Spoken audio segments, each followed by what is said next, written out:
Thank you for joining us this morning, and so lovely to see your familiar names and faces, and say hi on this Saturday morning. If you're joining us for the first time, these events are all about empowerment. So it's really about kind of giving you information so you can stay happy and healthy, take control of your own health. And those of you who are new, we publish all our past complimentary events on our Wellbeing at Home site. So if you're a member to that, you can see them all actually on the site. You can just play them off the site. And we also have them under our Wellbeing Escapes the YouTube channel, so you can access them there too. If you are watching on YouTube, give us a little like, please. And if you can, write a comment, because it helps us reach a kind of wider group of people and spread the love and the well-being knowledge, so to speak. And if you're watching through the website, there's a little button where you can leave a review on the event page. So if you can do that and show some appreciation to Kate, then that would be great after the event. So anyway, I am super delighted to introduce you this morning to Kate Henley, who will be talking to us about seasonal living and eating. And it's a really important subject, because we all know that kind of seasonal living or seasonal eating is the thing to do.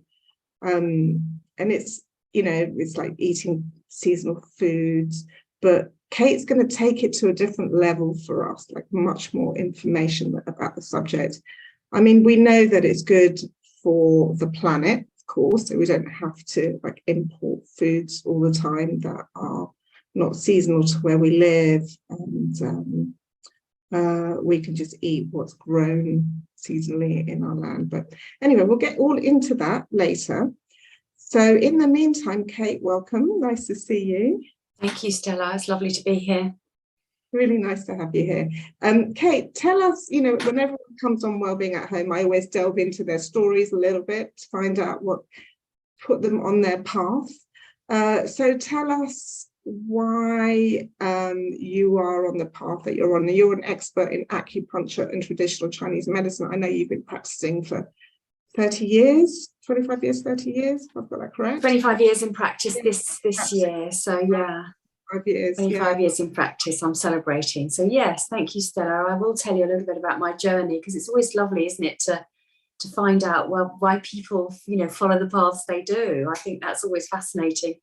And you'll probably realise that most people don't train in Chinese medicine when they sort of first go to university and they're in their early 20s. Although there are some, I have to say, because I now lecture on the degree programme, and there are some people who do come straight early on. But I came to it when I was 30 years old. So I guess that's kind of reasonably young. It feels it is now anyway. And my first degree was in languages, and I used to teach and translate. And so I really didn't have anything to do with health in my past life, if you like. Although when I was a small child, my mum was unwell. And so I was always interested in medicine and healing and you know, dis-ease, if you like, and what made people well and why she became unwell. So I think I had that as a unconscious sort of platform going on in the background. And in my late 20s, she became unwell again, and I sort of sat with her journey, and she died when I was just 30 years old. And as I was sort of, you know, watching her end days and everything, I really felt a very strong pull to understand a little bit about why she became unwell, and a little bit about, you know, the treatment she received, and, you know, what would have been preferable, and her choices, and what her experience was. And in the days following that, I went to get some acupuncture, because a friend told me that it was really helpful for insomnia. And after she died, I just could not sleep. I found myself just, you know, completely in a space where I was awake most of the night, actually. So I went to have some acupuncture, and I went to see this chap in St John's Wood in London. I remember to this day who he is and what his name was. In fact, I wrote to him about 5 years ago. and told him about my story because I wanted to update him. And it was miraculous, actually. I really, really felt this overwhelming sense of peace and sort of groundedness, and I really connected with him, and I started sleeping. And so I started chatting to him, and so I said, how did you get into this? You know, this, what do you have to do? I mean, you know, what is it? And he sort of said that the training was a long 3-year degree level course, and that he used to be an actor, and that he sort of, you know, came across it himself in a similar way. And I really remember driving back in the car just thinking, why would I not do something like that? You know, once you have this kind of deep connection, I mean, I'm sure some of you feel that in your lives when you, I don't know, you have a baby and you share with a group, or you have this massive connection with something that happens. It kind of really resonated on a deep level with me. And I just thought, I need to find out more about this. And I wasn't quite sure what it meant, but I just wanted to do it. And so I started investigating it sort of lightly. That was in the April that she died. And in the June, I went and had just look around a couple of the colleges that do this training. And I really thought it was just beyond me, because it was £12,000, 3-year full-time degree course. And then in the June, my stepfather came round one afternoon and said that he was going to leave me some of my mum's jewellery, and that there was this little post office book, one of those little blue things that you used to get and go and put £1 in on Saturdays. I remember that. And he handed it to me, and we had a cup of coffee or something, and he left, and I opened it up, and it had £12,400 in it. That's spooky. And it kind of made me feel cold. I just thought, oh, okay, that's it then. And, you know, my husband said, oh, yes, you know, I suppose you're going to say that's a coincidence, are you? And I thought, yes, I am. And I felt, you know, that was it. And I enrolled, and I started that September 1995, 3 years. And I graduated 98, obviously. And so I'm celebrating 25 years in practice now. And I can honestly say that I have never looked back. Wow, that's such a beautiful story. It really is. I mean, it's interesting that I meet so many people who are in this world of kind of wellness, well-being, health, and it's usually their own suffering that leads them there. It's really interesting. And or the suffering of a loved one, you know, or someone close to them, and they start to, you know, unpick and uncover and look for ways to empower. It's about empowerment, isn't it? Really, just yeah, I totally agree. Yeah, it's spooky. The £12,400. What a message from your mother. You know, this is. Yeah, and I didn't realise what gift it was then. I mean, I have to say, when you're 30, you're not very emotionally. Yeah. Well, you are, but you're not. You don't know the world when you're 30. Forgive me. But I didn't really realise the deep message that, you know, like you were saying, Stella, crisis is absolutely the axis for transformation. And it really is only now, as I'm sitting to you here in my kitchen, that I realise what a gift that was. You know, I didn't realise it really up until now.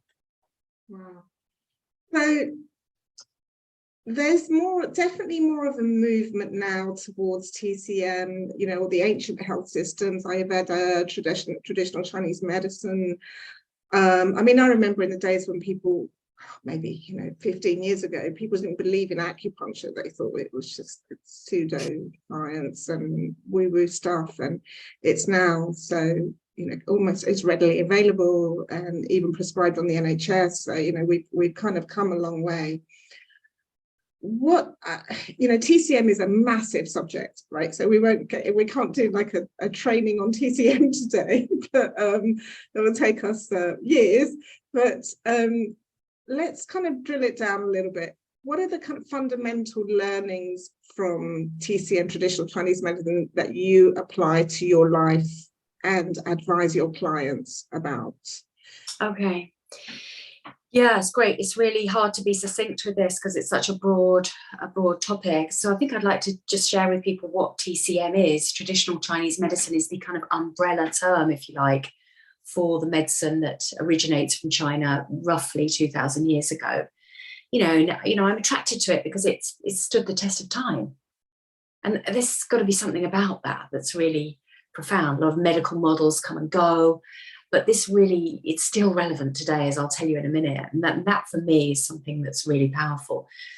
So TCM is the umbrella term for the modalities of healing that come under this umbrella, if you like. And under the umbrella is acupuncture. But actually, acupuncture wasn't the first part of TCM that became popular. The Chinese dietary therapy actually was, which I'm going to talk about with you later, is what happened first. So they really recognized the value of food as medicine. So that's a concept that we're not, really embracing in the West. But, the deep original thrust, if you like, around TCM was that Chinese dietary therapy was very powerful and that food could be used to heal. And this is just second nature for them. So that was the original thing. And then they moved into more herbalism, herbal medicine, Chinese herbal medicine, which I actually don't practice. And then came acupuncture, where they started testing and trying sort of, pressure points to relieve pain. That's how it started. And once they worked out that actually if you apply pressure to the body, not only is it calming for the nervous system, which is a very big part of healing, but it's actually very releasing for tension. So they kind of started mapping it out, and then they discovered the meridians and they started working on the channels. And so the meridian theory was born, if you like. So that's the third part. So you've got Chinese dietary therapy, you've got herbal medicine, and then you've got acupuncture as a tool for healing. And then you've got the more manual therapies, which are Qigong, which is the movement exercise, which I teach in my workshops and everything. And finally, you've got the massage therapy, which is called Tui Na, which is like massaging along the channels of Chinese medicine in order to access, in a similar way to acupuncture, if you like. So there's 5 modalities, if you like, in the healing umbrella. A little bit in like Western medicine, we have pharmaceuticals and surgery and various different modalities. So that's what comes under the umbrella of TCM. And yeah, sorry, your question. I'm trying to remember. No. I was just going to make a comment about that. I didn't actually know that the first strand of TCM was a dietary therapy, that they used food first of all, and it absolutely makes sense. I mean, all the ancient systems used food for that. I mean, the Hippocratic. Hippocrates said, "Let food be thy medicine." That was his famous statement. And doctors now take the Hippocratic oath and ironically have no training in nutrition. But it's a thread that's come throughout the ages, isn't it? And it hasn't really been transferred into our modern medical system. Although I think that's changing now, and I do. People are really being much more open to that, even our medical system, as taking it seriously. I do. I think there's been a shift in that department, I'd like to say. I mean, even when I started my practice 25 years ago, I actually worked in a GP's practice for most of my life, except for recently now. I've moved away from that since COVID. I now work in a big integrated health practice, but it was always my passion to bring Eastern medicine into the West, just to sit alongside it, just so that people could have a choice. So I went to work in a doctor's surgery when I first qualified, and it was in my village. And I remember saying, well, you can come along. There's a few people with back pain, so that'll be fine. Put your broomstick in the corner, they said to me. Outrageous. And I just laughed and said, okay, no problem. And then I think they just slowly quietened down about that. My clinic was full every week, and they began to think, oh, actually, I don't know what she does in there, but, You do. Anyway, but I think it's changing a little bit. It's usually ignorance, isn't it, that kind of brings about that type of response. But as people become more educated and interested, it definitely helps. So with TCM, yes, we have the 5 elements, right? Or the 5 seasons, the 5 elements that you're going to talk to us about. Now we do have, we've talked about 5 elements before. In fact, one of our retreats, Euphoria retreat in Greece, they're based on the whole concept of the 5 elements, and their founder Marina had come to talk to us once about the 5 elements, because she had cancer twice in her younger years, and she actually studied Chinese medicine as a form of healing herself so we've had some kind of basis of Chinese medicine, of the 5 elements. But talk to us about that again, please, because it's a really interesting And Sure. and it's very basic, and it makes sense, it's logical, but yeah, tell us. Yeah, I mean, I think the simplicity of it is what I'd like you to all take away from this, really. I mean, it's just so beautiful. The simplicity of it is so powerful. It's not complex. It doesn't require, deep cerebral thinking. But essentially, the two pillars of Chinese medicine, if you like, what they stand their principles on is the yin-yang theory, which many of you will have heard about, and the five-element theory.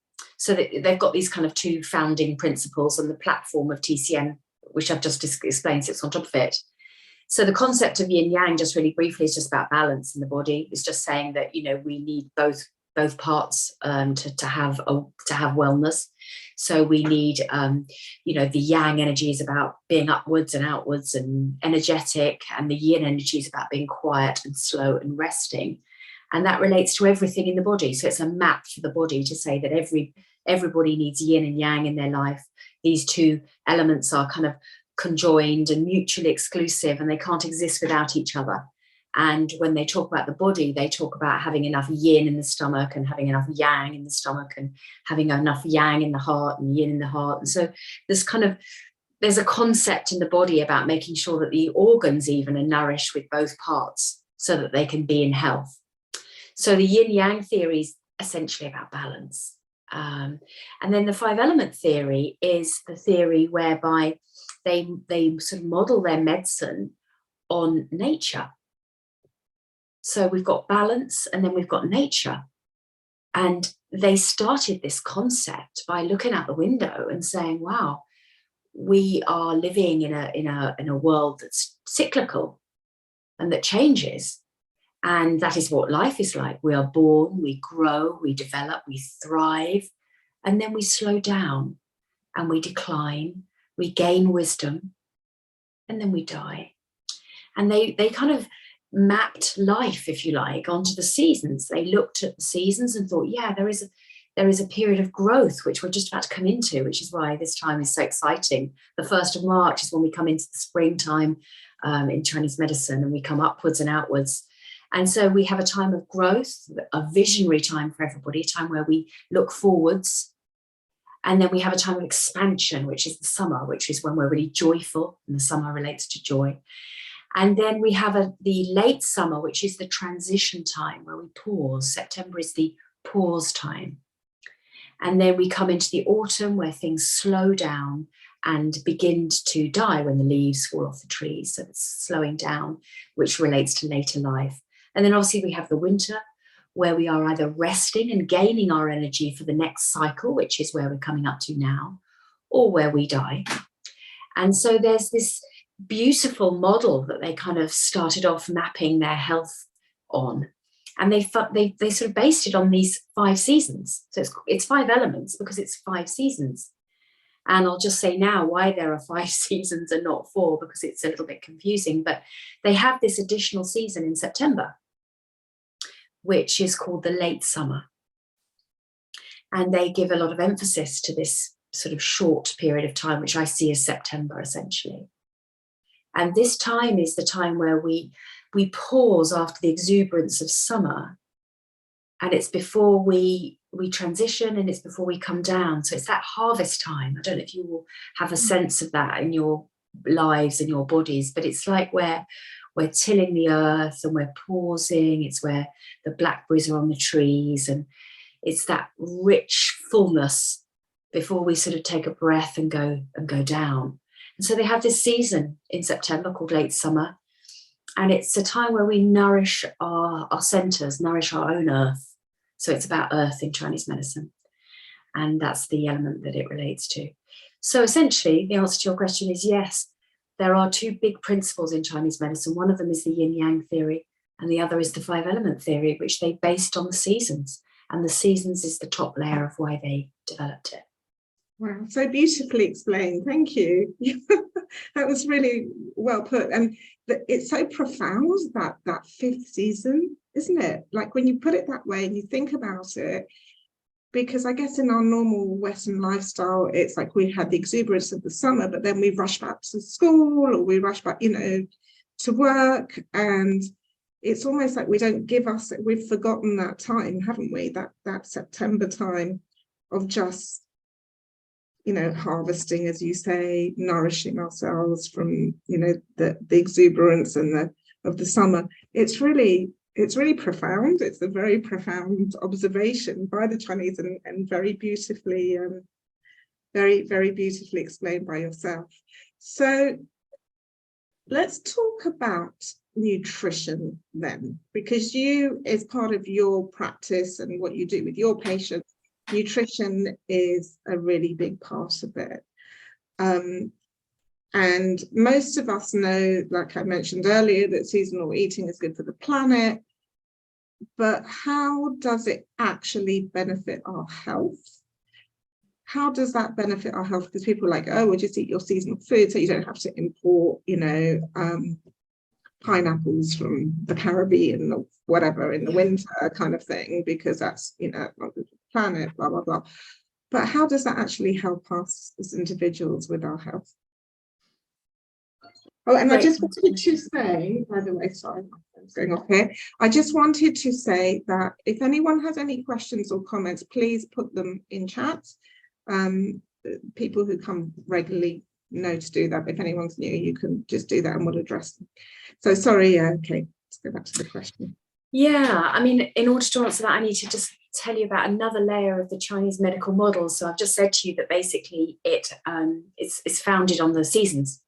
And essentially when they discovered that, they thought, right, okay, so not only do we change what we do in the seasons, so in the summer we become more energetic, in the winter we're quieter and we rest.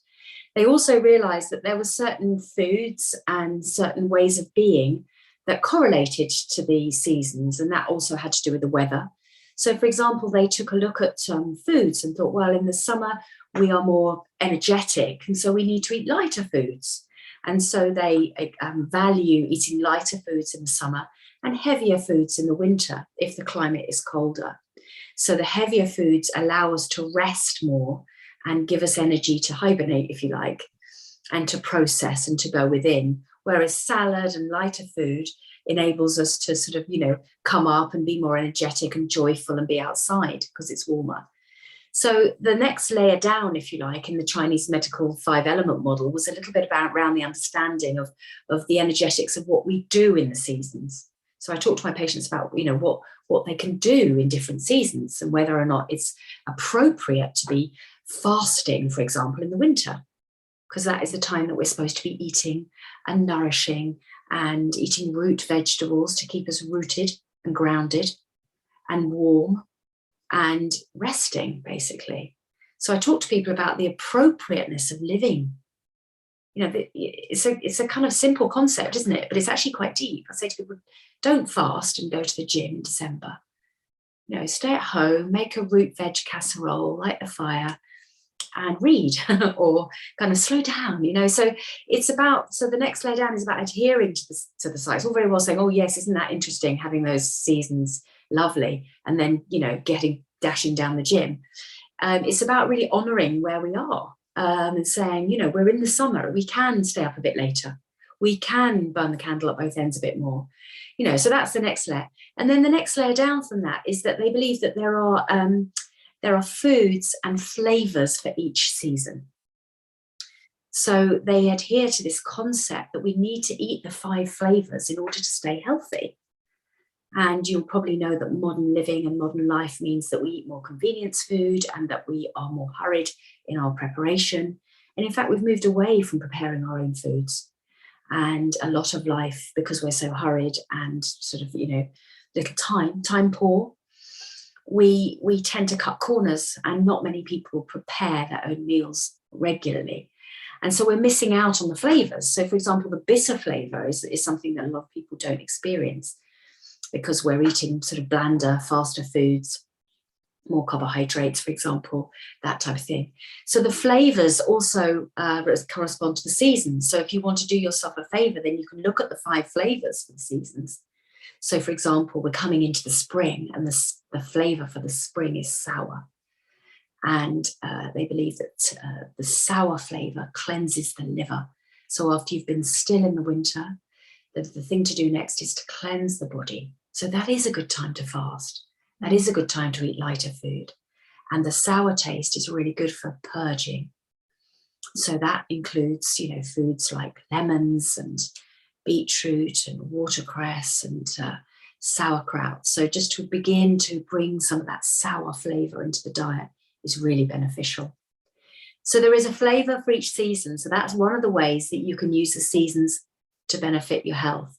You can look at the season and behave according to where you are in the year, and you can look at the flavour, and you can really use the flavours to actually enhance your health. So that's the second layer in. And as we go deeper, there is a colour for each season. So there is a colour that corresponds to every time of the year. So the colour for the spring is green. So green leafies are very healthy to eat as we come into March. So as you see, it's a myriad. It comes down and there's different layers to each section. Yeah, fascinating. So for spring, I mean, spring is the best time to really, as you say, do a detox, fast. You know, so many people rush to do that in January after the overindulgence of December. But it really, spring, as you say, the winter is the time to root down, cocoon yourself, and go within a little bit more. And then as we get into April, or March, then we start to look at that. So I'm really interested in this flavour. So let's talk a little bit more about that, the sour flavour and the liver. How does that correspond and how does that help the liver? Okay, great. So as I was saying, it's called the table of correspondences. So we start with the seasons, we come in to the flavours, we come into the colours, and then we also come into the organs. So every season correlates to an organ in Chinese medicine, believe it or not. And the spring correlates to the energy of the liver in Chinese medicine. And the summer correlates to the energy of the heart, because we're out being joyful and communicating. The late summer correlates to the energy of the stomach and the spleen, because it's to do with earth and digestion. The autumn is to do with the lungs, because the leaves are coming off the trees, and it's about letting go, and the lungs are about letting go. And the winter are about kidneys, because that's our deepest organ, and it's about rooting and containing. So we've got the winter, that's the kidneys. And so the spring relates to the liver energy. What is the liver energy? What does that got to do with, you know, anything? I mean, the East and the West vary a lot in terms of their concept of the liver. But in Chinese medicine, the liver is what they call the general of the army. So the liver is in charge of the body's activities, planning, vision. So March is a time to be visionary. So the energetics of the liver is about planning, and it's about organization in the body, because the liver filters the blood. And so the liver is responsible for the body's planning systems. And so when we come into the spring, we want to nourish the liver to do its job well. And the way of nourishing the liver is to support it with green foods, to support it with bitter foods. And then the liver can flow smoothly and do its job well in the body, which is planning, organizing, you know, keeping boundaries, that type of thing. So that's how we support each organ.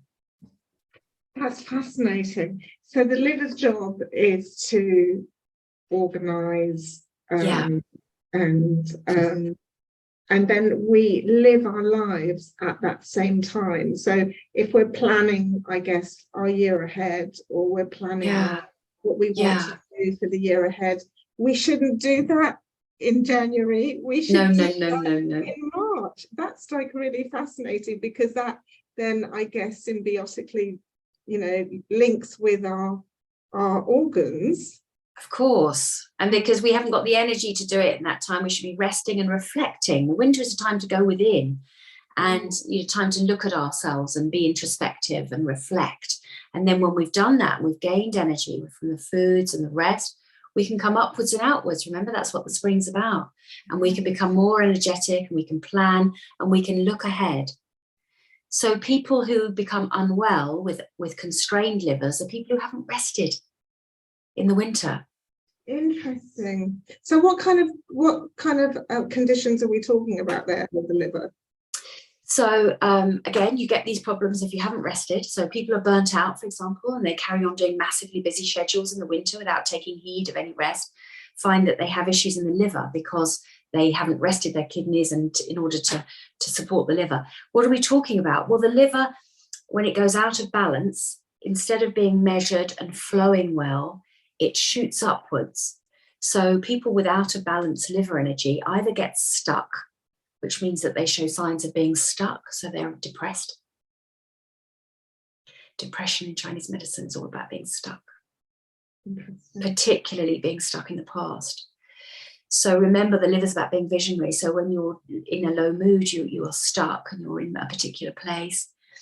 So the liver can either get stuck or its energy can come up. And people with liver issues get migraines, headaches, tight neck and shoulders, stress, overbreathing, the symptoms of modern day overwhelm. That sounds like most people. Yeah. Yeah. It sounds like most people, and that sounds like most people don't take the time to rest and reflect and no in the winter months and just push themselves through all of this. And exactly that. Wow, that's fascinating. It really is. And so I also find it fascinating that each organ like correlates with an emotion and the conditions that come from that. Yeah, and I'm glad you mentioned that actually, Stella, because that's the deepest level of correspondence, if you like. I mean, the correspondences go down and down and down. Each season relates to a direction, north, south, east, west, a colour, a flavour, an organ, an emotion. But for me, the emotion is the kernel, it's the deepest part. And my interpretation of treating using my medicine is that the emotions are the fundamental things to get in balance, to prevent dis-ease. And for me, that's all of it. I'm not the same as many practitioners, but I deeply believe that our emotional regulation is all about how healthy we keep, especially in today's modern world. And, you know, the Chinese have got 5 emotions for each of the 5 seasons, and they're not saying don't have them. They're saying do have them. They're part of being human. You know, they are very much part of being human, but it's about how we live with them, transform them, accept them. And I think quite often in society today, it's not okay to be angry. It's not okay to be fearful.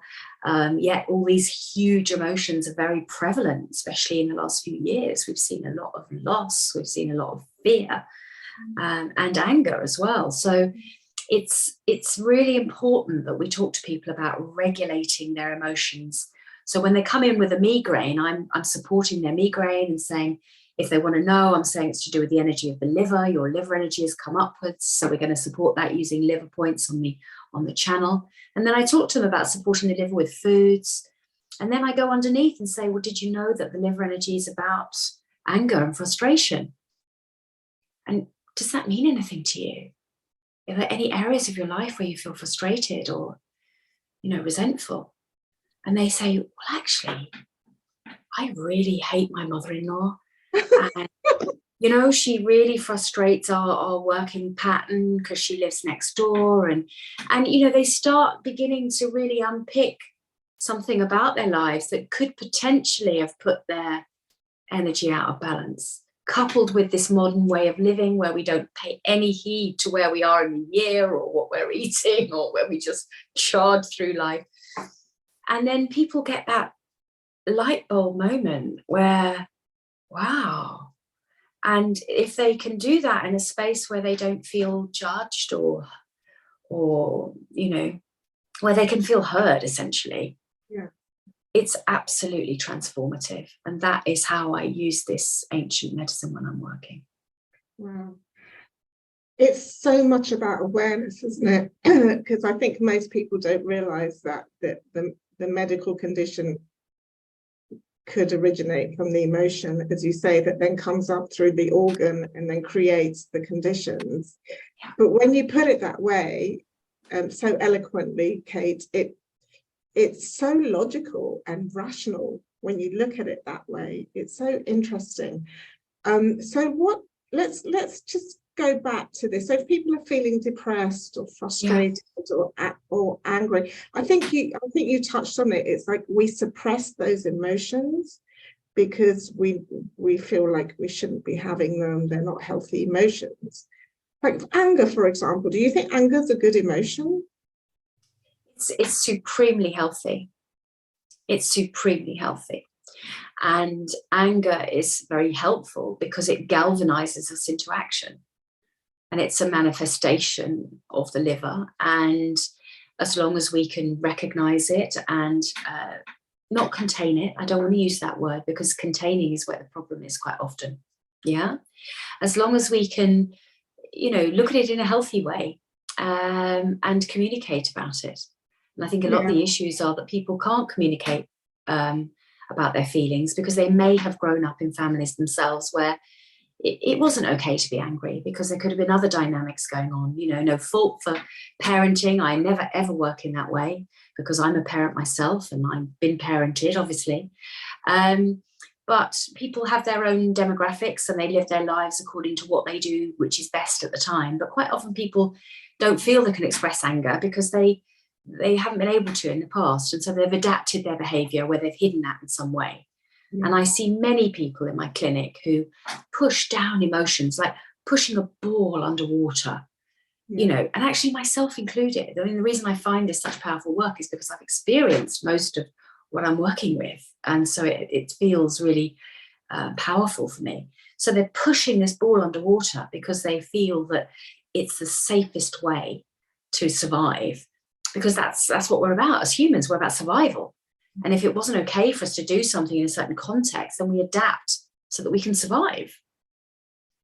But what the Chinese wisdom says is that those emotions don't need to be here. They need to be out here. And, verbalizing. And I think a lot of it is because we don't live in communities as much anymore. We're so fractured and the family unit is so different and people don't share. Yeah. And for me, that's the biggest sadness. Yeah. I mean, it's interesting because I think depression and anger is particularly prevalent amongst societies that have become fractured, where community isn't a big deal. And it's interesting. I mean, I think part of the British culture is passive, it's to be polite and to swallow it all and to just kind of move through. I have this ongoing debate with many of my friends because I really don't like that term, keep calm and carry on. I think it's not a good conducive term to actually dealing with your issues. And a lot of my friends and my British friends are like, oh, why? It's great. It's all part of Britishness. But I personally think it's prevalent. And it's, absolutely, Stella. You've really said that in a great way. I mean, and we hold that up, don't we? Yeah. We hold that up as a banner of, resilience and, look how strong we're being. And my thing is the opposite. The society tells that it's a weakness to show our vulnerability, but it's actually a strength. Yes. And, I'm saying to my patients, look, the only way out is in. Yes, absolutely. Absolutely. And it's interesting because I see it with I have my Greek Cypriot family, which is the complete opposite, which is all about showing emotion. It's the other extreme, which goes too far sometimes, where it's everything is on there's no filter, basically. It all just comes out. And that can also not be entirely helpful at times. But I see that too, where people have that, and there's less of these kinds of issues here of depression and anxiety because people are allowed to voice their anger and it's more part of the culture where you can be that way and express your opinion no matter what it is at all times. So but it also has its downsides too. I've got to say that. So, but it's just it's interesting seeing those two extremes and seeing what's prevalent. And then while I'm here, I go out with family or whatever, and on Sundays you see whole big tables of 20 people of extended families coming together for lunch on Sundays, where that the community, it's a small enough country where you can do that. People don't have to travel, you know, hours on end to see their family, because you can get around the island within an hour and a half. You know, it's much more practical and easy to do this. There are reasons around that. But I see these like big, you know, groups and extended family, and people supporting each other, and people knowing there's always someone to rely on at times of need. And so, and therefore they have other issues here, don't get me wrong, you know, it's not perfection by any means, but it's just seeing that comparison. I find it really fascinating. And then when you're talking about it, like it comes from the organ and the season, and it's just so, it makes so much sense. It makes so much sense. And my issue yeah, my issue with it, with the way we live in the West as well, is that when you present with low mood or depression or anxiety to a Western physician, that, you know, our treatment, what we offer people is medication to damp it down.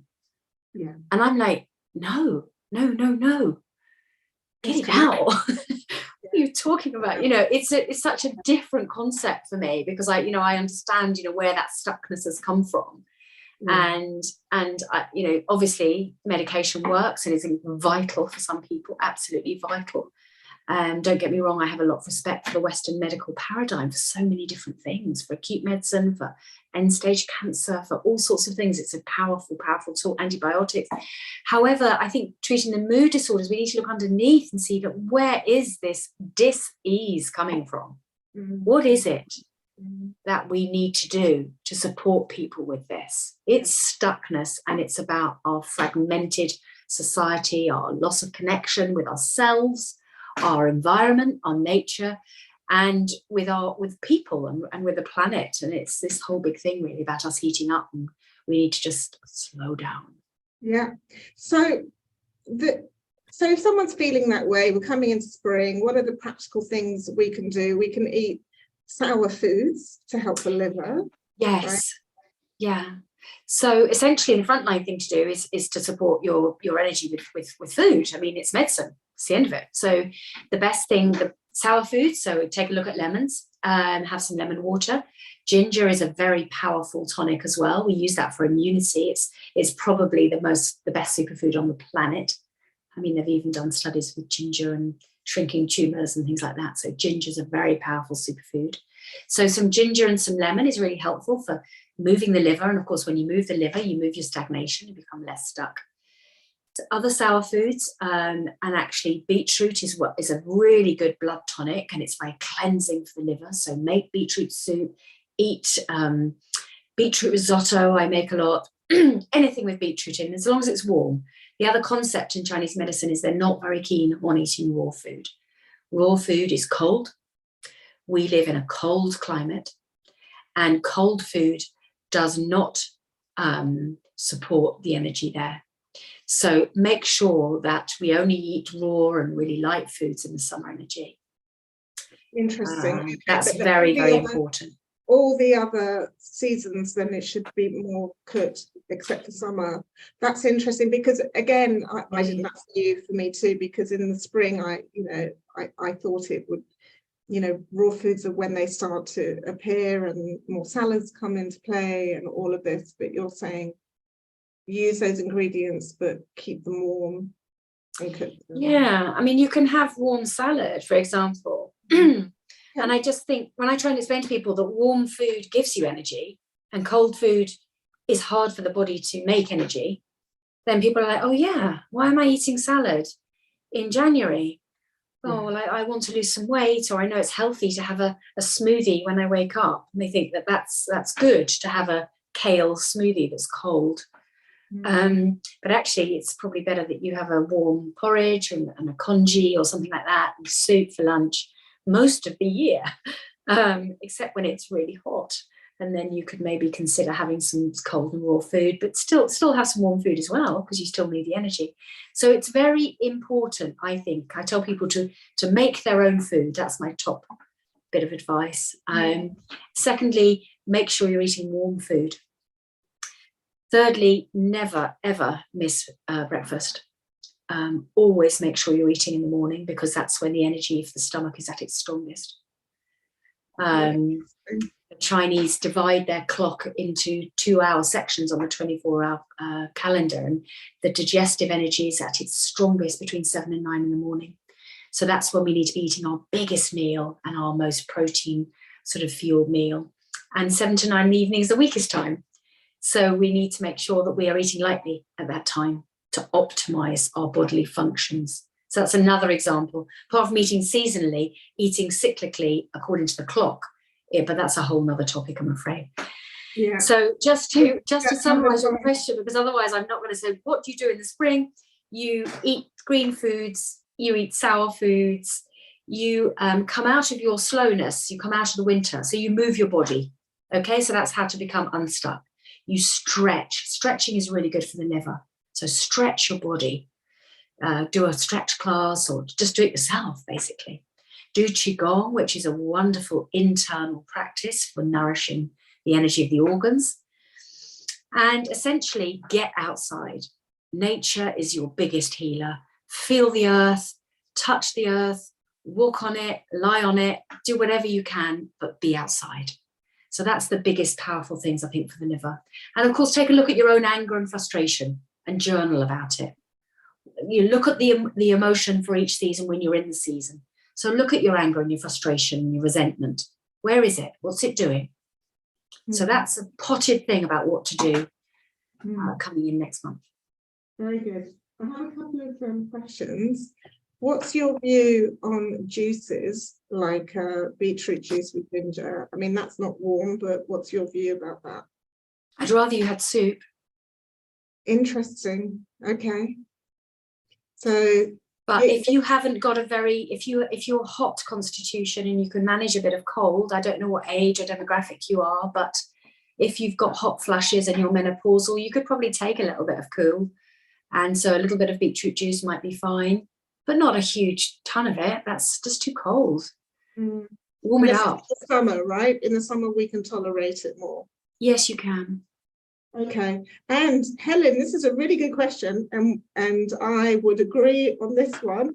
Where would you classify olives? Olives are very important to some people like me and Helen. Olives are massive, massive superfood. Okay.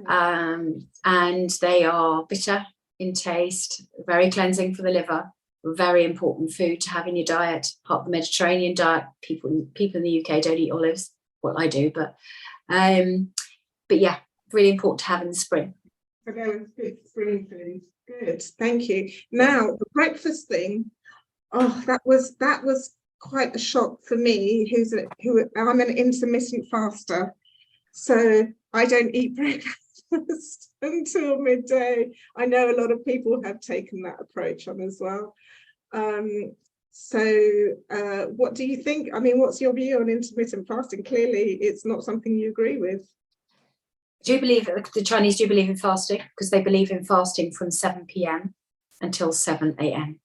Okay, so that is their fast. Not they a don't 16-hour fast. No. That would not be in their health regime, and quite rightly, according to what I've seen in my clinic. Don't forget, I've sat in front of thousands of people over 25 years and seen what gives good health. And not eating in the digestive window in the morning is not helpful. People say, but I've never had breakfast. And I'm saying, well, just try it for 3 months and see what happens to your energy, and then come in and say. So it is true, some people feel sluggish in the morning, but the reason they feel sluggish is because they're not energizing themselves at the right time, feeding their brains at the right time, because your most productive times to read in your brain is the morning. So your spleen, your brain time, according to Chinese medicine, your 2-hour window is the morning. So you should be doing your most productive work in the morning. You should be exercising at lunchtime or late morning, 11 to 1. That's the heart time. That's when you should be circulating your energy. And then you should be slowing down as the afternoon starts and beginning to do work, but begin to do slower tasks, not such driven tasks. And from 5 p.m. you should be resting and cooking and eating lightly and beginning to slow down the day in preparation for sleep, which is one of the most important functions as well. So intermittent fasting, what do they think of it? Not good. They believe in really nourishing according to the cycle. I'm really sorry, but that's what it is. Yeah, I know. that's interesting. I may give this I may shift it and experiment and see what happens here. I mean, a lot about intermittent fasting it's around boosting the metabolism, of course, and yeah, and as you get older in life, and you're around hormone changes and stuff like that. So a lot of people advocate. Yeah, and I think, like you said, Stella, I think a lot of people do intermittent fasting and they lose weight, don't they? So they think, wow, this works. This works, of course, because you're putting your body into a different mode. But the reason I'm so convinced about this is when I was doing my degree, obviously nearly 30 years ago now, 28 years ago, somebody came into the student clinic who was overweight, and she just ate one meal a day with her husband. She got this beautiful curry and they had it together at 8 o'clock in the evening when he got back from work, and they ate that, and she didn't eat anything all day because she was trying to lose weight because she was very overweight. And he said, I'm not going to ask you to exercise or cut down the size of your meal. All I'm going to ask you to do is eat it in the morning. And I'm like, oh no, what about she should count her calories and go down the gym. And, this isn't the 30-year-old Kate speaking. Anyway, she did that, and she lost 5 stone. And she didn't eat with her husband in the evening. She had a cup of tea.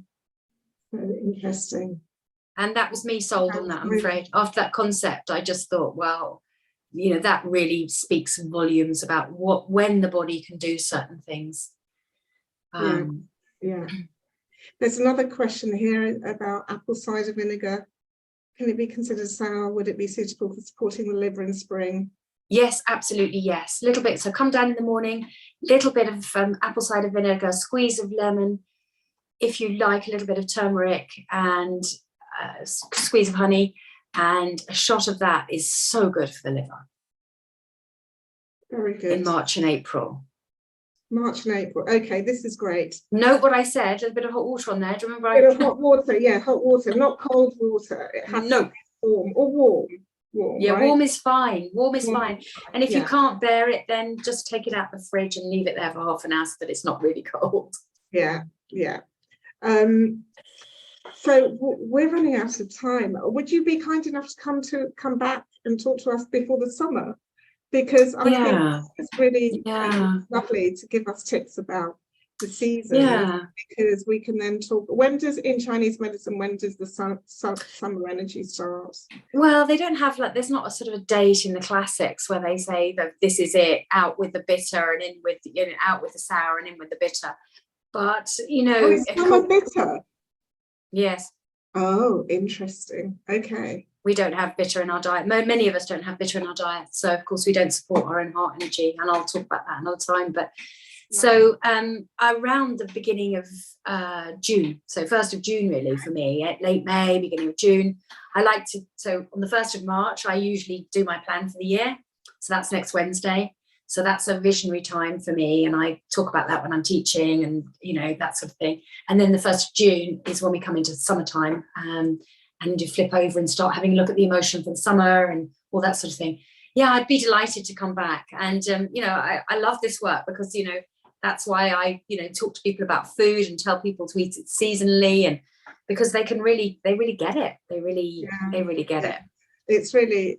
It's simple but so effective. So tell us, because you've published a book, right, with your recipes, because you've been studying this for many years, and so you've created lovely recipes, which I do have. I've bought a copy of that book, and I must